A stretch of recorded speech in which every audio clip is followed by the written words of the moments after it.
She thought she owned the entire neighborhood till she pushed too far. When the HOA president tried to steal my backyard pool for her spoiled kids, she unleashed a chain of events that would expose 20 years of corruption, fraud, and lies. But the real twist, the person she was trying to destroy, wasn't just any homeowner. By the time the police sirens faded and the handcuffs clicked, Karen Matthews would learn that some battles you simply cannot win. The morning sun cast dancing reflections across the crystal-clear surface of the pool, as Jake Morrison adjusted the chemical levels for what he didn't know would be the last peaceful moment of his summer. The custom-built infinity pool had been his wife Sarah's dream before the cancer took her 3 years ago. Now it was his sanctuary, his reminder of better times, and apparently his biggest mistake. "Excuse me," the voice cut through the morning air like a rusty blade. "Excuse me, Mr. Morrison." Jake looked up from the pool skimmer to see Karen Matthews marching across his lawn, her perfectly manicured nails clutching a thick manila folder.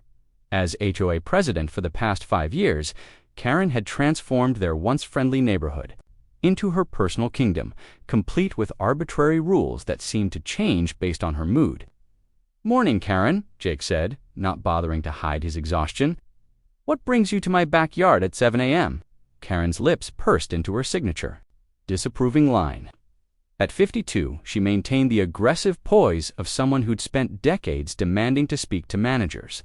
Her blonde hair was pulled into a severe bun, and her pink tracksuit looked like it cost more than most people's monthly rent. "I'm here on official HOA business." She opened the folder with theatrical precision. "This pool is in violation of our community standards." Jake straightened, water still dripping from the skimmer in his hand. "Violation. This pool was approved by the HOA board 4 years ago. I'd have all the permits. That was under the previous administration." Karen's voice carried the smugness of someone who'd been waiting for this moment. "I've reviewed the documentation, and there are several concerning issues. The pool extends beyond the approved setback lines. The filtration system exceeds our noise ordinances, and the infinity edge creates runoff that affects neighboring properties. That's complete nonsense, and you know it." Jake's jaw clenched. The pool was surveyed 3 times during construction. Everything was built to code in HOA specifications. Karen stepped closer, her eyes gleaming with malicious satisfaction. "I'm afraid you're mistaken. According to our updated guidelines, this pool poses a liability risk to the community. I'm ordering you to drain it immediately and submit a removal plan within 30 days. The words hit Jake like a physical blow. "Remove it. Karen, this pool cost me $60,000. It's not some above-ground kiddie pool you can just haul away. That's not my problem." Karen's voice was ice cold. "You should have ensured compliance before construction. The HOA board has voted, and the decision is final." "When did this vote happen?" "I never received notice of any board meeting. The bylaws only require 24-hour notice for emergency votes. Given the liability concerns, we had to act quickly." Karen's smile was razor-thin. "You'll find the documentation in your mailbox shortly." Jake felt his world tilting. This pool wasn't just an expensive luxury, it represented every memory he had left of Sarah. They'd planned it together, chosen every tile, every fixture. She'd made him promise to enjoy it for both of them. "I want to see the documentation," he said quietly. "All of it. The new guidelines, the meeting minutes, the vote tally, of course." Karen handed him a thick stack of papers. "Everything's in order. You have 30 days to comply, or the HOA will initiate legal action for non-compliance fines of $500 per day." Jake scanned the documents, his heart sinking with each page. The language was dense, full of legal jargon that seemed designed more to confuse than clarify. But one thing was crystal clear: Karen had found a way to weaponize the HOA rules against him. "This is insane," he muttered. "You can't just retroactively change rules and force people to destroy their property. Watch me." Karen turned to leave, then paused. "Oh, and Jake, I'd advise against fighting this. The HOA has excellent attorneys, and legal fees can be quite substantial. Sometimes it's better to accept reality and move on." As Karen strutted away, Jake felt a familiar rage building, the same helpless fury he'd experienced during Sarah's final months. watching her slip away while doctors spouted statistics and insurance companies denied claims. But this was different. This time, he could fight back. That evening, Jake sat in his home office, surrounded by construction permits, HOA bylaws, and legal documents. His neighbor, Tom Chen, a real estate attorney, had agreed to review the paperwork after Jake called him in desperation. "This is unbelievable," Tom said, adjusting his glasses as he flipped through the pages. "Half of these updated guidelines contradict existing covenants, and look at this," he pointed to a section highlighted in yellow. "They're claiming your pool violates noise ordinances, but they approved your neighbor's outdoor kitchen with a commercial-grade exhaust fan. Just last month, so what can I do?" Tom leaned back in his chair, his expression grim. "Honestly, this is going to be expensive and time-consuming. Karen's clearly targeting you specifically, but proving selective enforcement is difficult. The HOA has broad discretion under the covenants. There has to be something. There might be." Tom's voice dropped to a whisper. "My wife serves on the Architectural Review Committee. She's mentioned some questionable decisions lately. Approvals for Karens. Friends that should have been denied, denials for people who've crossed her. If we can establish a pattern of abuse," a soft knock interrupted them. Jake's 16-year-old daughter Emma stood in the doorway, her face etched with concern. "Dad, is everything okay? You've been in here for hours." Jake forced a smile. Emma had already lost her mother. She didn't need to worry about losing their home, too. "Just some HOA nonsense, sweetheart. Nothing we can't handle." But Emma wasn't fooled. She'd inherited her mother's sharp intuition. "This is about the pool, isn't it?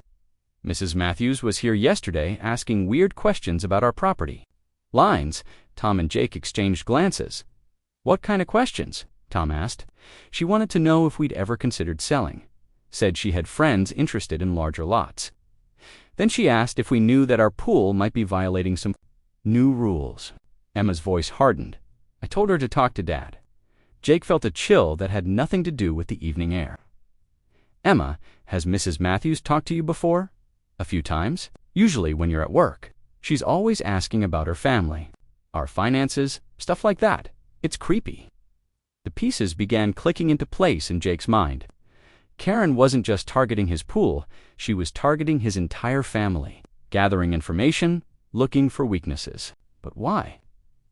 The answer came the next morning, when Jake discovered Karen's twin 8-year-old boys, Mason and Tyler, splashing in his pool while their mother lounged in one of his patio chairs, sipping what appeared to be a mimosa. "What the hell are you doing?" Jake stormed out of his house, his coffee mug forgotten on the kitchen counter. Karen looked up with feigned surprise. "Oh, Jake, I hope you don't mind. The boys were so disappointed to hear the pool would be removed soon. I thought they should get to enjoy it while they still can. Get out now." Jake's voice was deadly quiet. "All of you, actually." Karen stood, smoothing her designer cover-up. "I'm afraid that's not possible. As HOA president, I have the authority to inspect community assets for compliance issues. This pool, being in violation, is now under HOA jurisdiction pending resolution. This is private property, not according to the covenants you signed." Karen's smile was triumphant. Any structure deemed non-compliant becomes community property until brought into compliance or removed. It's right there in Section 12. Jake grabbed the HOA documents from the patio table, frantically flipping through pages. There it was, buried in subsection 12C, written in language so convoluted he'd never understood its implications when he'd signed the original agreement. "Boys," Karen called sweetly, "time for swimming lessons." The twins cheered and began, doing cannonballs off the diving board, sending chlorinated water splashing across the limestone decks Sarah had personally selected. Jake watched in stunned horror as these children's strangers cavorted in the sacred space, where he'd scattered his wife's ashes just 1 year ago. "You can't do this," he whispered. "I already am." Karen settled back into her chair. "You know, Jake, this could all be resolved quite easily. I happen to know someone interested in purchasing your property. They're offering well above market value. You could take the money, start fresh somewhere without all these ... complications. This is extortion. This is business. And frankly, you're not very good at it." Karen's mask of civility finally slipped, revealing the calculating predator beneath. Face facts, Jake. You're a single father with limited resources going up against an HOA with deep pockets and excellent legal counsel. How long do you think you can sustain a fight like this? How long before the stress affects your daughter's college plans, her future? The threat hung in the air like poison gas. Karen had done her homework. She knew Emma W. 3 days after Karen's humiliating escort from his property, he was reviewing construction invoices in his home office when Emma burst through the door, her face flushed with anger and tears. "Dad, they're saying you're a predator." The words hit Jake like a sledgehammer. "What? Who's saying that?" The post, authored by an account called Confronting 2024, featured a grainy photo of Jake's house with inflammatory text overlay. "Beware. Local man lures children to his property with pool access. Police have been called multiple times. Parents, protect your kids." "This is insane," Jake breathed, scrolling through dozens of comments ranging from shocked concern to outright accusations. Someone had posted his address. Another comment suggested vigilante justice if the authorities wouldn't act. "It gets worse," Emma said, her voice cracking. "They're posting about me too, saying I'm troubled because of Mom's death, that I might be covering for you. 3 people have already asked me if you've ever hurt me." Jake pulled his daughter into his arms, feeling her trembling against his chest. In 72 hours, Karen had transformed him from a grieving widower into a pariah. The sophistication of the attack was breathtaking. Anonymous social media accounts. "I promise." But even as he spoke the words, Jake knew Karen had chosen her weapon perfectly. Perception was reality, and Karen was a master of perception management. Neighbor's face grew increasingly grim as he reviewed printed screenshots of the social media posts. "She's brilliant," Tom admitted reluctantly. "Evil, but brilliant." Neighborhood had seen it. "Can we trace the accounts?" "That's the beauty of her strategy. The posts are technically FAQ. Police were called to your property. There was a disturbance involving children. You are a single father." She's not making any direct accusations, just presenting facts and letting people draw their own conclusions. "Remember, I mentioned my wife sits on the Architectural Review Committee. She's been doing some digging of her own." The spreadsheet Tom displayed contained dozens of entries. HOA decisions, Tom highlighted, several rows in red. Karen's been running a systematic scheme. She denies permits and approvals for homeowners she wants to drive out, then has her associates purchase the properties below market value. Once she controls the sale, mysteriously, all the violations disappear. Jake's blood ran cold. How many people? 17 families in 5 years. How is she not in prison? Because she's careful. Everything appears legitimate on the surface. Homeowners facing expensive compliance issues, willing buyers offering cash solutions, paperwork that technically follows legal procedures. Tom leaned forward. "But your recording changed everything." For the first time, we have her admitting the scheme out loud. Jake felt a flicker of hope. So Detective Santos can arrest her.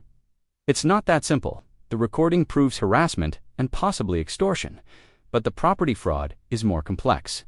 We need evidence of financial transactions, communications with Sunset Properties, documentation of the kickback scheme. Tom's expression darkened. "And Karen knows we're onto her. She's going to escalate." Emma's panicked voice filled the office. "Dad, you need to come home right now. There are news vans outside our house." The drive back to his neighborhood felt like navigating a war zone. News trucks lined the street, reporters shoving microphones. At anyone willing to talk, Jake recognized several neighbors among the crowd, their faces twisted with suspicion and anger.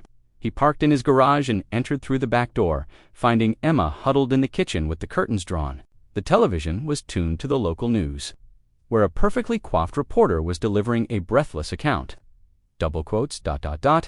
Allegations of inappropriate behavior involving minors have rocked this quiet suburban community. While no formal charges have been filed, residents are demanding answers. "Turn it off," Jake said quietly. "Occasional shouts of predator and protect our kids." "How did this happen so fast?" Emma whispered. Jake's phone buzzed with a text from an unknown number. "Check your email. This ends now. A friend." The email contained a single video file with no message. Jake hesitated before clicking play, then watched in stunned amazement as Karen Matthews appeared on screen, seated in what appeared to be a lawyer's office. The strategy is simple, Karen was saying to someone off camera, create enough community pressure, and he'll have no choice but to sell. Nobody wants to live next to an accused child predator, even if the accusations are false. Weak Morrison will be begging us to take that property off his hands. The video ended abruptly. Jake stared at the screen, his mind reeling. Jake, we need to talk? Are you somewhere safe?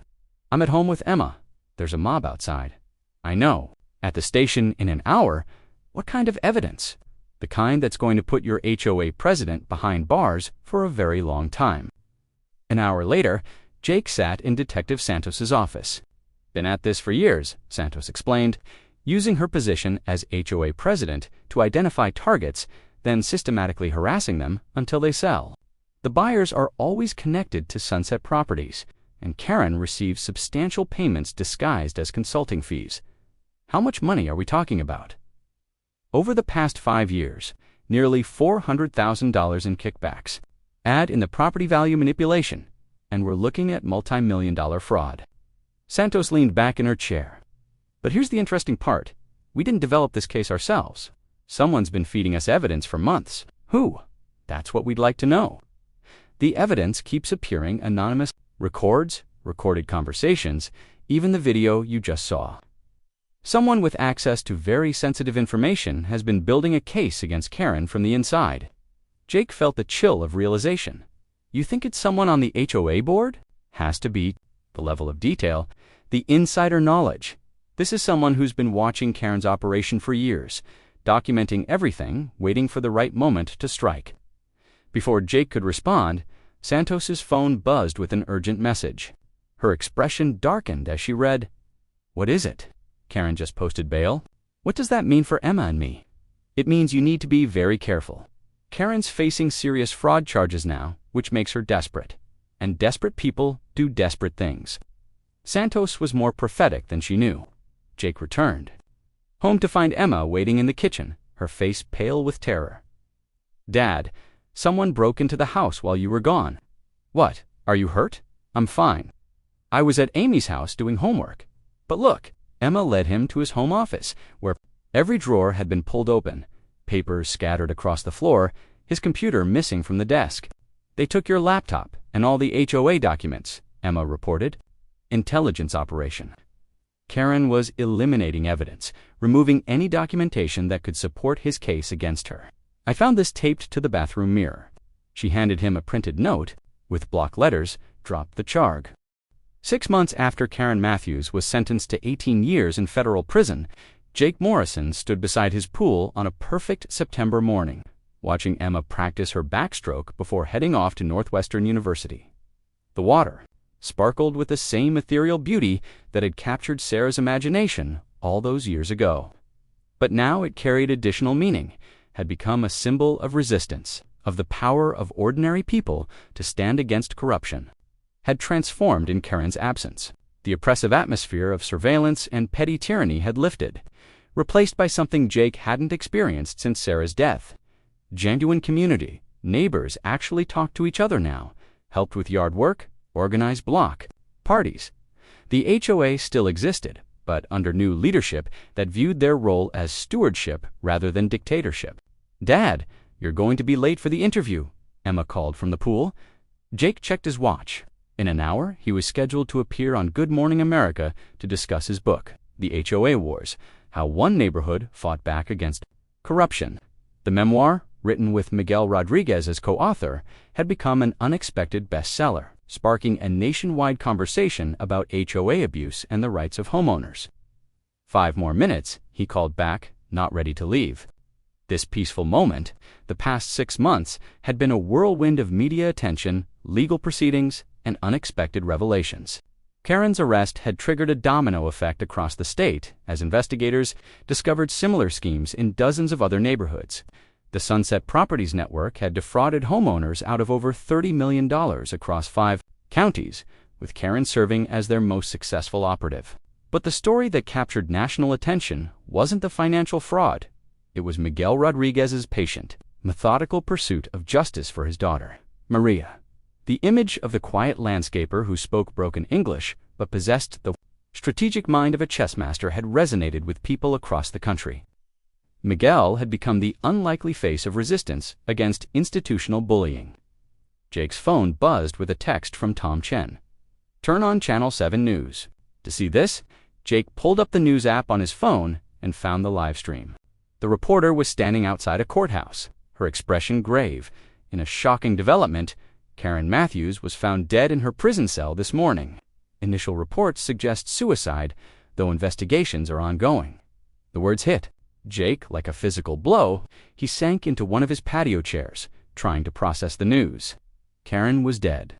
The woman who had terrorized him, threatened his daughter, and destroyed 17 families, had taken her own life rather than face the consequences of her actions. Emma climbed out of the pool, noticing his expression. "Dad, what's wrong?" "Karen Matthews is dead. Suicide." Emma sat beside him, water still dripping from her hair. "How do you feel about that?" It was a surprisingly mature question from his 18-year-old daughter, and Jake found himself struggling for an honest answer. "I don't know," he admitted. "Part of me feels cheated, I guess, like she escaped justice." "But she didn't escape," Emma said quietly. "She lost everything, her house, her reputation, her freedom, and she couldn't live with what she'd done." "Maybe that's justice, too." Jake's phone rang before he could respond. Detective Santos's voice was professional but tinged with exhaustion. "Jake, I wanted you to hear this from me before it hits the news." Karen left a confession. Handwritten, 47 pages. She detailed every scheme, every victim, every crime over the past 15 years. 15 years? I thought it was 5. That's what we could prove. But according to her confession, Karen's been running variations of this scam since she first got involved with HOAs. She names names, provides financial details, even includes information about crimes we hadn't discovered yet. Jake felt a chill. Why would she confess now? Prison was hard on her. The other inmates knew what she'd done. She'd been attacked twice in the past month. I think she realized this was her only way to control how the story ended. After the call ended, Jake sat in contemplative silence. Karen's death felt like the final page of a chapter he'd been trying to close for months. The answer came an hour later, when Miguel Rodriguez appeared at his back gate, carrying a small potted plant. "For Sarah's garden," Miguel said simply, setting the plant beside the memorial fountain. "Rosa de Castilla was my Maria's favorite." Jake watched the older man's weathered hands gently position the plant, understanding that this simple act carried deeper meaning. Miguel wasn't just honoring Sarah's memory, he was completing a circle, connecting his grief to Jake's, their shared loss creating a bond that transcended language and cultural barriers. "Miguel," Jake said carefully, "Karen's confession mentioned crimes going back 15 years. Did you know about the earlier victims?" Miguel nodded slowly. "Karen, start small. Single mothers, old people, immigrants like my family. People with no voice, no power." His eyes hardened. "She think nobody watching. But Miguel, always watching. You documented everything, even from the beginning. My English, not good then. Nobody listened to landscaper with accent. But I have good memory. I write everything down. Wait for right time." Jake felt a profound respect for this man who had carried such a heavy burden for so long. Miguel had been the neighborhood's silent guardian, documenting injustice while waiting patiently for an opportunity to act. "The confession will help the other victims," Jake offered. "Maybe, but justice, not just about catching bad people. Justice about making sure they never hurt anybody again." Miguel looked directly at Jake. "Karen can't hurt anybody now. That's enough." That afternoon, Jake's Good Morning America interview took on unexpected significance. Instead of just discussing his book, he found himself addressing Karen's death and what it meant for the broader conversation about accountability. "Suicide isn't justice," he told the interviewer. "Justice is systemic change. It's new laws protecting homeowners from HOA abuse. It's training for law enforcement to recognize these schemes. It's communities working together instead of living in fear." What would you say to other homeowners facing similar situations? Jake thought of Miguel, of the quiet strength that had sustained him through years of patient documentation. Document everything. Build relationships with your neighbors. Don't let bullies isolate you. And remember that sometimes the most powerful person in your community isn't the one with the title. It's the one with the character to do what's right. The interview aired the next morning to an audience of over 4 million viewers. By noon, Jake's publisher was fielding calls from Hollywood producers interested in film rights. 3 law firms specializing in HOA disputes wanted to hire him as a consultant. The governor's office called to discuss potential legislation. But the call that mattered most came from Northwestern University. Emma had been selected for the school's investigative journalism program, with a full scholarship funded by an anonymous donor. When Jake pressed for details, the administrator mentioned that the donation had come through a foundation established in memory of Maria Rodriguez. That evening, Jake found Miguel working late in the community garden, tending to roses that bloomed. Despite the approaching autumn chill, the older man looked up as Jake approached, his face creased with exhaustion, but also something approaching peace. "The scholarship," Jake said. "That was you." Miguel shrugged. "Book advance money. What I need with money. Maria never come home, but maybe Emma become journalist. Maybe she'll help other people like Maria." Jake felt his throat tighten with emotion. "Miguel, I don't know how to thank you. You fight when Karen try to hurt your family. Give up. That's thanks enough." They worked together in comfortable silence as the sun set behind the houses that had once lived under Karen's tyrannical rule. The neighborhood around them hummed with normal suburban life, children playing, barbecues smoking, neighbors chatting over fence lines. It was the kind of community Sarah had dreamed of when they'd first moved here. The kind of place Emma would remember fondly when she was older. As they finished their work, Miguel handed Jake a thick manila envelope. Karen's computer files, police give back to HOA after investigation. Thought you should see. Jake opened the envelope to find hundreds of printed emails, financial records, and what appeared to be psychological profiles of neighborhood residents. Karen had kept detailed files on every family, their financial vulnerabilities, personal problems, relationship issues. She'd studied them like prey animals, looking for weaknesses to exploit. But buried in the papers was something unexpected. A file labeled Morrison, J. High Priority Target. The documents inside detailed Karen's research into Jake's background, Sarah's medical expenses, Emma's college plans. But what caught Jake's attention was a handwritten note clipped to the front. Dangerous, strong community connections. Eliminate quickly or risk exposure of entire operation. Karen had identified Jake as a threat from the beginning, not because of his pool, not because of any violations, but because she'd recognized that his character made him dangerous to her criminal enterprise. She'd targeted him specifically because she knew he wouldn't be broken easily. She was afraid.